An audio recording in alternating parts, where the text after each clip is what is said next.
İranın yeni ali lideri ilk dəfə olaraq xalqa müraciət eləyib. Müraciətində nə deyib? Gündəm xəbər nefrində 9 mart tarixli və bir məlumatı diqqətinizə çatdıracağıq. Belə ki, İranda yeni ali lider seçilən Müçtəba Xamneyi xalqa ilk dəfə müraciət eləyib.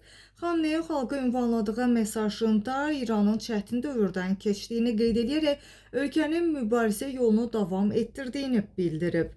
Çətinliklər qarşısında möhkəm dayanan böyük, cəsur və şərəfli İran xalqına salam olsun. Bugün biz liderlik etibarı yolunda davam edəcəyimizə söz veririk və şəhidlərimizin yolu ilə irəliləyəcəyik deyə o bildirib. Qeyd edək ki, yeni ali lider çıxışında İranın əsas dəyərlərini qorumağa davam edəcəklərini vurğulayıb və qeyd edib ki, biz şərəf, ləyaqət, azadlıq və qüruru müdafiə edirik deyə Müçtəba Xamneyi bildirib. Qeyd edək ki, məhz Müçtəba Xamneyinin ali lider seçilməsinə Trumpın etirazı olsa da, məhz Rusiyanın prezidenti Vladimir Putin isə bu qərarı təbriklə qarşıladı.